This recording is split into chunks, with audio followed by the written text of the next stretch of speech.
Val de Loire en direct se poursuit l'heure de votre JT, présenté ce soir par Lucas Chopin. Bonsoir Lucas. Bonsoir Aurélien, bonsoir à tous. Juste avant les titres, un point sur votre météo de demain. Et regardez, l'alerte jaune canicule est maintenue pour la journée de jeudi dans nos 2 départements avec des températures en forte hausse. La minimale sera de 19 degrés, la maximale demain après-midi 36 degrés. À la une justement, on va s'intéresser à la chaleur qui est de retour. Et oui, nous sommes passés aujourd'hui en alerte jaune canicule et le mercure devrait continuer de s'emballer au moins jusqu'à mardi prochain. Pour prévenir les risques, le CIAS de Blois a mis en place des espaces de fraîcheur conviviaux pour les personnes âgées. En 50 ans, le nombre total d'animaux de compagnie en France a été multiplié par 2,5. La France compte ainsi près de 17 millions de chats, 10 millions de chiens, sans compter les lapins, les oiseaux et autres poissons. Alors que l'été approche, nous sommes intéressés aux solutions de garde pour nos amis à 4 pattes. Et puis, nous reviendrons sur l'inévitable premier match des Bleus en Coupe du Monde. Hier soir, la victoire contre le Sénégal était retransmise dans de nombreux établissements. Nous nous rendrons à l'étape 84 qui proposait un avant-match festif avec jeux et l'eau à la clé. Notre premier invité ce soir, Éric Beaugendre. Responsable pédagogique de la Maison de Loire 37, il reviendra sur 40 ans d'observation du fleuve. Et puis notre séquence, on vous répond avec la question du soir. Quels sont les avantages du travail intérimaire? Une question que l'on posera à Romain Dutheil, chargé de mission RH au sein du groupe Partner. Ça sera à la fin de notre journal. Mais d'abord, vous l'avez constaté, nous faisons face à une nouvelle vague de chaleur. Et oui, on le disait, nous sommes depuis ce matin en vigilance modérée canicule et ce au moins jusqu'à mardi prochain. Une vigilance qui pourrait évoluer puisque les températures vont continuer de grimper pour atteindre jusqu'à 42 degrés dimanche en Indre-et-Loire, 41 en Loire-et-Cher. Certains publics sont considérés comme à risque, c'est le cas des personnes âgées. Et pour prévenir les malaises, le CIAS du Blésois a mis en place l'opération Oasis Solidaire. L'objectif, proposer aux seniors souffrant de la chaleur des espaces de fraîcheur conviviaux près de chez eux. Hélène Chaplet. 37 degrés ce mercredi après-midi dans le centre-ville de Blois, des terrasses désertes et ce n'est que le début d'une longue semaine où le mercure ne devrait plus redescendre sous la barre des 30 degrés l'après-midi. À l'extérieur, tout le monde trouve refuge à l'ombre et dans les habitations, ce n'est pas forcément mieux. On fait comme tout le monde, on baisse les rideaux, on met le ventilateur, on essaye de ne pas sortir s'il fait trop chaud, sauf pour ceux qui travaillent, donc comme moi. Mais sinon, quand on ne travaille pas, on reste à la maison et on reste enfermé. On est obligé de supporter, c'est comme ça. Pas de clim chez vous? Pas de clim à la maison. Pas de clim au boulot? Pas de clim au boulot. Non plus. Comment ça va? Ça va, on tient pour l'instant. Pour l'instant, c'est encore tenable. C'est vrai qu'avec la fin de semaine, ça risque d'être pire. Les gens qui habitent sous les combles à Paris, moi qui suis aussi souvent à Paris, je vois la différence. De toute façon, d'être entre la ville, enfin, soit être en ville ou soit être à la campagne, ça n'a rien à voir. Et pour ceux qui étouffent dans leur logement, le CIAS du Blésois propose de se rendre dans une oasis solidaire. C'est le cas des locaux d'Escale et Habitat à Blois dans les quartiers nord. L'un des 16 lieux mis à la disposition des aînés dès que le mercure grimpe. Les habitants du coin, quand il fait très chaud, peuvent venir ici pour se rafraîchir ou être au frais. Il n'y a pas besoin de consommer forcément, mais se poser. Et puis ça permet c'est un grand espace de convivialité, donc ça permet de ne pas être tout seul aussi. La bibliothèque Abbé Grégoire fait également partie du dispositif. Pour retrouver tous les lieux Oasis solidaires, direction le site web du CIAS du Blésois. Et on vient d'apprendre qu'une dérogation a été accordée au secteur du bâtiment par le préfet d'Indre-et-Loire. Jusqu'au vendredi 26 juin, les ouvriers pourront commencer à travailler 1 heure plus tôt, c'est-à-dire à partir de 6 heures du matin, pour éviter d'être trop exposés à la chaleur. Des écoles pourraient également fermer pour le confort des élèves. La commune de Neuilly-Pompière a d'ores et déjà annoncé que ces classes le seraient lundi et mardi prochain. Le directeur international des guides Michelin Voyage et Culture était à Loches aujourd'hui. Le fameux guide vert, Aurélien. La ville a en effet reçu aujourd'hui sa 3e étoile Voyage et Culture. Il s'agit de la plus haute distinction du guide, signifiant que Loches vaut le voyage. À taille équivalente, Loches est la seule ville du Grand Ouest à atteindre ce niveau. Une étoile qui récompense le travail de préservation et de valorisation du patrimoine de la ville et du département. Écoutez. Il y a tous les ans une centaine d'auteurs qui sillonnent le monde pour mettre à jour tout ce qu'ils vont voir Nous avons 220 titres et nous essayons de faire en sorte de passer régulièrement tous les 2 ans. Loche est apparu comme ayant énormément progressé ces 10 dernières années, puisqu'en fait on suit cela sur plusieurs années, et notamment sur les critères de qualité d'accueil et qualité de visite, la médiation, et également le soin apporté aux abords. C'est une ville qui se visite pas seulement dans ses parties historiques, mais qu'il est agréable de parcourir avec des rues piétonnes, avec une très belle place nouvellement aménagée. Donc tout cela fait que la visite est très agréable et vaut le voyage. On va parler de nos amis, des animaux à présent. Lucas, est-ce que vous avez un chien ou un chat ? Alors oui, j'ai en effet, comme plus de la moitié des Français. En 50 ans, le nombre d'animaux de compagnie en France a été multiplié par 2,5 pour atteindre 65 millions. C'est presque autant que d'habitants en France. La France compte ainsi près de 17 millions de chats, 10 millions de chiens, sans compter les lapins, les oiseaux, les poissons et autres animaux. Les hamsters, bien sûr, les nouveaux animaux de compagnie. Alors que l'été approche, nous nous sommes donc intéressés aux solutions de garde pour nos amis à 4 pattes. Et pour confier votre animal à une pension cet été, mieux vaut ne pas traîner pour réserver. Hélène Chaplet s'est rendue dans 2 pensions loire-et-chériennes, au Montil et à Muides-sur-Loire. Bonjour. Bonjour toi. Oh là là là là, bah dis donc. C'est jour de test pour Bonnie, une jeune coquère de 4 mois. Sa maîtresse souhaite la faire garder dans la pension tenue par Émilie, mais d'abord, elle doit rencontrer Aïlita, l'une des chiennes de la propriétaire. Voilà. Et donc là, on va marcher, on va les laisser se sentir. Test réussi haut la patte pour Bonnie, qui va pouvoir être présentée aux autres membres de la famille. Car chez Émilie, il y a déjà 3 chiens, en plus de ceux qu'elle garde, et tous vivent ensemble en liberté dans la maison. On appelle ça une pension familiale. Pas de box, mais un jardin commun, celui de la propriétaire des lieux. C'est vrai que c'est beaucoup mieux que dans une pension où ils sont dans des box, un peu mode solo, quoi.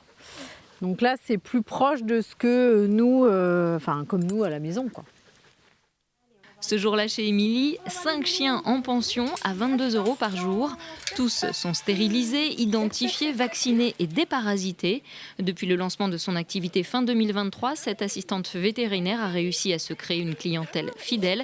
Cet été, la pension affiche d'ailleurs complet. Nous, à la pension, il n'y a plus de place depuis à peu près le mois de mars. Voilà. Les premières demandes, on les a d'une année à l'autre. Souvent, on a les mêmes chiens d'une année à l'autre. Et donc, quand les gens sont satisfaits, ils vous réservent. À 30 km des Montils, à Muides-sur-Loire, une autre Émilie et une autre pension. Nous sommes ici dans la chatterie collective des Chapristis, aménagée depuis l'été 2023. Un lieu que semble valider Caramel, qui va rester 1 mois. Ici aussi, à partir du 17 juillet, il n'y aura plus de place pour de nouveaux pensionnaires. C'est vrai que c'est quand même pas mal demandé. Je suis complète sur pratiquement juillet et août. Les gens réservent même 1 an à l'avance. J'ai déjà les réservations de Noël qui commencent à tomber. Donc c'est quand même pas mal demandé. Puis le concept plaît aussi, le fait que je sois en collectif, ça plaît. Souvent, c'est des box individuelles. Plus de la moitié des Français possèdent un chat ou un chien et 68% d'entre eux considèrent leur animal de compagnie comme un membre de la famille. Trouver des gens de confiance pour les garder en leur absence est donc primordial. Il est l'heure d'accueillir notre premier invité ce soir, Éric Beaugendre. Responsable pédagogique de la Maison de Loire 37, qui fête ses 40 ans. Il revient avec nous sur plusieurs décennies d'observation du fleuve. Les Maisons de Loire sont nées en 1986 d'un contrat entre État et région. Les politiques et les naturalistes se sont donc unis pour observer et préserver la Loire, mais aussi sensibiliser à la question environnementale. Chaque année, par exemple, ce sont plus de 3000 scolaires qui sont accueillis, des sorties grand public qui sont organisées et des expositions permanentes et temporaires qui sont également proposé. Bonsoir Éric Beaugendre. Bonsoir. Soyez le bienvenu sur notre plateau. En 40 ans d'existence, 30 ans de présence dans l'association vous concernant, est-ce que vous avez observé une évolution positive de la faune ? Alors la faune, oui, on l'observe quasiment tous les jours. Alors notamment sur l'animal emblématique qui est le castor, qu'on peut retrouver maintenant en Loire. Oui, il a été réintroduit il y a une 50aine d'années. Et donc j'ai pu voir l'évolution de l'introduction qui s'est faite du côté de Blois. Et petit à petit, les territoires ont été colonisés. Et donc j'ai pu voir toute cette évolution. Maintenant, il est présent sur une bonne partie de la Loire, une partie des affluents. Et donc chaque territoire fait à peu près 1 kilomètre de long sur le fleuve, avec une famille d'une dizaine d'individus maximum. Voilà, donc j'ai pu voir cette recolonisation. Maintenant, il y a une légère diminution, puisqu'il a un prédateur qu'on n'avait pas imaginé, en tout cas sur les jeunes castors. Il semblerait, enfin bon, on a des observations maintenant que les silures prennent les petits castorins. Donc on est bien d'accord, les silures dans l'eau, les castors un peu des deux. Oui, parce que les castors, oui, c'est un animal qui vit essentiellement dans l'eau. En fait, il fait son terrier, l'entrée du terrier est toujours sous l'eau. Donc si bien que quand les jeunes sortent là en mois de juin, ils sont encore tout petits. Et donc ils peuvent se faire gober, puisque l'entrée est toujours sur une zone située près d'une zone profonde de la Loire. Donc là, et les silures, forcément, ils aiment bien être dans les zones profondes. Donc du coup, ça leur fait une nourriture. Alors ils n'en mangent pas énormément, mais voilà, ça joue un peu sur les populations. Justement, parlons-en. Donc sur Terre. Pour résumer le castor, je dis sur Terre, oui. C'est positif. On a même quelques loutres qui reviennent. Donc là, sur Terre, c'est pas mal. Dans l'eau, vous venez de parler du silure, qui lui a proliféré ces dernières années. C'est plus problématique ? Du coup, c'est un animal qui mange un peu de tout, qui est, on va dire, omnivore. Donc il peut manger des coquillages, il peut manger des poissons, il peut manger des petits mammifères. Donc c'est une espèce qui a été introduite il y a un certain nombre d'années maintenant et qui est très présente en Loire. Et je pense que maintenant, quand les silures seront pêchées, idéalement, il faudrait éviter de les remettre à l'eau parce qu'ils sont vraiment très très nombreux. On a des personnes qui font du canoë ou de la nage et qui arrivent à les voir assez facilement. Ah oui, on les voit même depuis la surface. Oui. Alors la modification du lit de la Loire a également un impact sur la flore, pour parler cette fois-ci des végétaux et les espèces envahissantes. C'est-à-dire que là aussi, on observe une recrudescence peut-être de l'algue verte, de la jussie.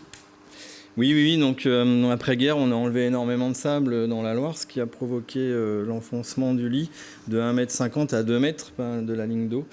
Et donc, du coup, maintenant, la Loire est très chenalisée et on voit plus le sable qu'avant. Et du coup, des espèces comme la jussie, qui est une plante qui est originaire d'Amérique du Sud, se sont développées sur des zones au bord de l'eau. Mmh. Est-ce que les fortes températures qu'on est en train de vivre et les différents ces périodes de chaleur, est-ce que ça joue sur la faune, la flore ? Oui, forcément. C'est très contrasté. Du coup, là, on peut passer du très chaud à plus froid, à des pluies plutôt orageuses. Donc forcément, il y a un impact. La faune essaye va essayer de s'habituer, si on peut dire ça. Par exemple, les sternes qui nichent sur les bancs de sable, les œufs sont à même le sable. Donc là, en ce moment, j'imagine que les adultes sont en train de ventiler pour pas que ça chauffe trop. Ils restent dessus pour les surveiller. Ils restent dessus et puis en laissant sûrement passer un peu d'air. Parce que la température peut atteindre, j'allais dire 50 degrés, mais on n'en est pas très loin, même dans l'air.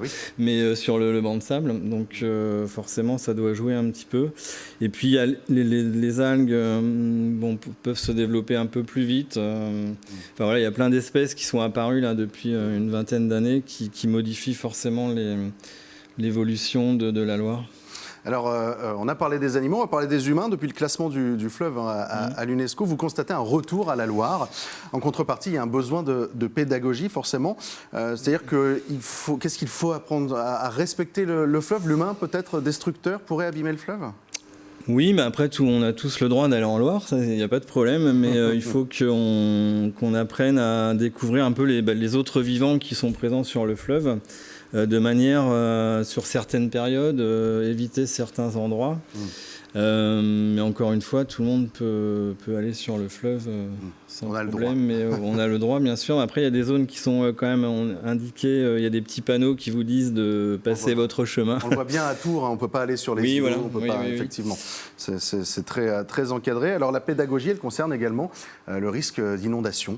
La Fédération des Maisons de Loire intervient tous les ans auprès des scolaires avant l'hiver à ce sujet. Le but, c'est de se préparer au jour où cela arrivera. Quel impact elle a l'évolution de la Loire et donc de son lit sur le risque d'inondation ? Parce qu'on a désensablé déjà.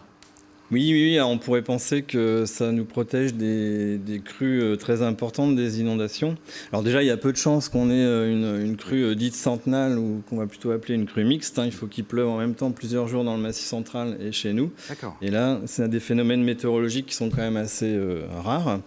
Mais on n'est pas à l'abri. On nous dit qu'il y a 1% de probabilité que ça arrive chaque année.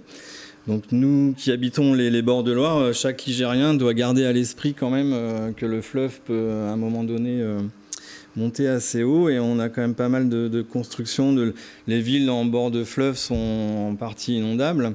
Donc la pédagogie, c'est déjà de comprendre comment fonctionne une rivière. On intervient beaucoup avec les scolaires, avec des expériences et puis des sorties sur le terrain. Et puis garder à l'idée, même si on le connaîtra peut-être jamais, et j'espère d'ailleurs, mais garder à l'idée que la Loire des fois peut déborder. Et donc aujourd'hui tout est prévu, on n'est plus comme en 1856, on a des plans d'évacuation, il y a des répétitions qui sont faites par les services de la préfecture, les services de secours. Donc il faut aussi informer les habitants de ces événements-là. Un dernier mot, vraiment quelques mots très rapidement. En conclusion, la Loire se porte-t-elle mieux aujourd'hui qu'il y a 40 ans ? Oui, moi je pense qu'il y a les espèces évoluent, dans les écosystèmes il y a toujours eu des évolutions. Après, avec nos échanges commerciaux entre les continents qui sont très rapides, il y a des espèces qui arrivent et qui n'ont pas forcément encore de prédateurs. Mais petit à petit, dans une centaine d'années, tout ça va peut-être se rééquilibrer. Il y a toujours une évolution là, mais la Loire reste quand même très, très belle à observer. Merci beaucoup Éric Beaugendre. Je le rappelle, c'est les 40 ans de la maison de Loire que vous fêterez très prochainement, bien sûr. Merci beaucoup d'être venu nous voir. Merci d'être venu sur le plateau. On va parler évidemment foot ce soir, Lucas. Et oui, l'équipe de France de football a lancé de la plus belle des manières sa Coupe du Monde en s'imposant hier soir 3-1 face au Sénégal. Comme dans de nombreux établissements, l'étape 84 à Tours retransmettait le match et proposait avec les cafés du sport tourangeau un quiz spécial mondial. Vous auriez été excellent, Aurélien, j'en suis persuadé. Certainement. Un quiz avec de nombreux lots à la clé. Et justement, Romain Delville s'est rendu sur place. 9e question. Quel joueur est le plus âgé à avoir marqué en Coupe du Monde ? Quel joueur bulgare, en marquant à la toute dernière minute, a éliminé la France ? Tat et tronche de cake. C'est parti. En guise d'avant-match France-Sénégal, un quiz spécial Coupe du Monde à l'étape 84. Ludique, mais qui demande de l'érudition, il a été concocté par Antoine, Nicolas et Axel des cafés du sport tourangeau. L'idée, c'était de proposer au public de se tester sur leur culture sport, leur culture au sens large. Donc on a fait des quiz sur l'histoire des Coupes du Monde, et avec des choses, des questions sur l'aspect sportif et des choses sur l'extra-sportif, des petites questions sur la géopolitique notamment. Puis vient le match. Crispation, tension quand les joueurs sénégalais sont les plus incisifs au milieu de terrain. Coup de chance légendaire quand le gardien français voit le ballon taper le poteau, son pied et sortir en corner. À la mi-temps, les jeunes supporters et supportrices de l'équipe de France n'emmènent pas large. J'ai trouvé que les Bleus étaient un peu moins forts que d'habitude. Ils se faisaient des passes un peu ratées, ils tiraient pas bien, c'était mal cadré. Donc pour le coup, je pense que le Sénégal a été un peu meilleur sur la première mi-temps. Ils peuvent mieux jouer que ça. Ah, le match il est bien, sauf qu'on loupe beaucoup de passes décisives. Kylian Mbappé, pour moi, il fait pas son job de capitaine. On a eu de la chance, on n'a pas y marqué avec Koundé qui a tiré de loin, mais la frappe, elle n'était pas cadrée. Et sinon, on a une bonne défense, on défend bien. Mais il faut quand même faire attention à cette équipe du Sénégal. Parce que ça peut revenir à tout moment. Mais j'y crois, on va gagner. En deuxième période, c'est plus équilibré. Les Bleus rassurent et assurent. Malgré un pénalty refusé à la 60e, Mbappé ouvre le score 6 minutes plus tard, Barcola double la mise et les doutes créés par Mbaye dans les arrêts de jeu sont vite levés par le 3e but français. Après la victoire face au vainqueur de la dernière Coupe d'Afrique des Nations, le plus dur semble passer. Dès qu'il y a eu le premier but, gros soulagement derrière parce qu'après, on a vu les joueurs libérés, quoi. Ça peut présager de bonnes choses pour l'équipe de France qui a quand même un potentiel offensif de dingue. Et on le sait tous, hein, donc après, il va falloir gérer la fatigue, les conditions et puis la compétition qui est longue quand même. L'équipe de France réussit son entrée dans cette Coupe du Monde. Pour le prochain match, les enfants ne sont pas conviés. Le France-Irak est programmé lundi prochain à 23h. Pour finir ce journal, place à notre rubrique On vous répond avec notre invité ce soir, Romain Dutheil, chargé de mission RH au sein du groupe Partner. Pour répondre à cette question, quels sont les avantages du travail intérimaire? Bonsoir Romain Dutheil, bienvenue sur notre plateau. Alors c'est vrai qu'on a tendance à ne jurer que par le CDI et le CDD. Pourtant, le travail temporaire a aussi de très bons arguments. Il faut changer justement le regard sur ces contrats intérimaires. Exactement, le travail temporaire est malheureusement victime de clichés persistants qui ne sont plus d'actualité désormais, notamment en raison des actions menées par notre syndicat professionnel de branche, Prisme Emploi, qui œuvre pour l'attractivité de ce secteur-là, pour la sécurité des salariés intérimaires. Le travail temporaire, désormais, il faut le voir comme un accélérateur de carrière et passer outre les clichés qu'on peut avoir dessus. C'est vrai qu'on dit souvent que l'intérim, c'est galère pour trouver un logement, pour faire garder ses enfants à cause de la précarité du statut. Est-ce que c'est encore vrai aujourd'hui ?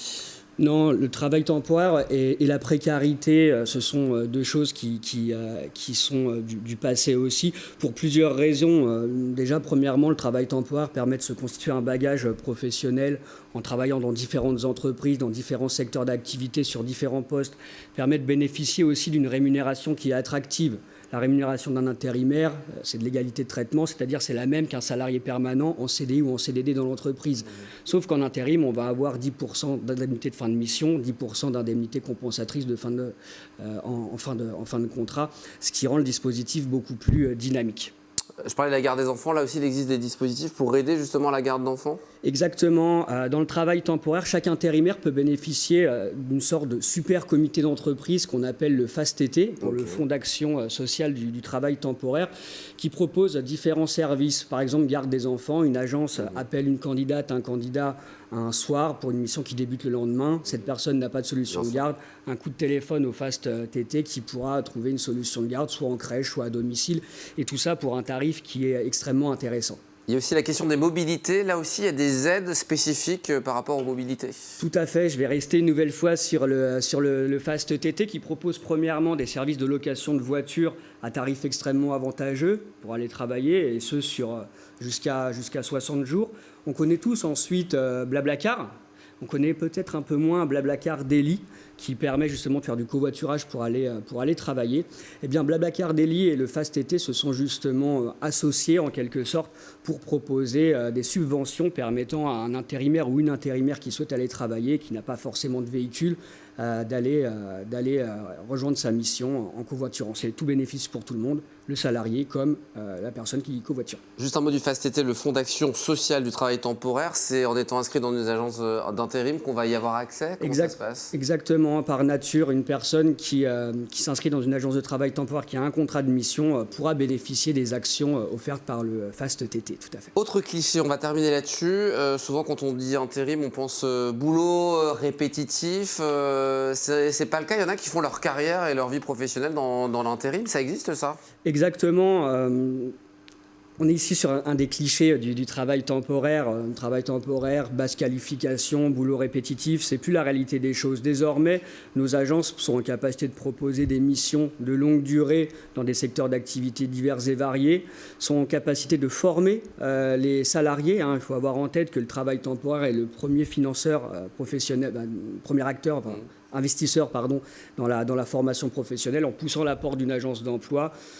Un ou une salariée peut se former au CACES, avoir des habilitations électriques, passer son permis PL, SPL, voire bénéficier de formations dans les nouvelles technologies qui sont actuellement très à la mode. Donc plus un choix par défaut, ou pas un choix par défaut ?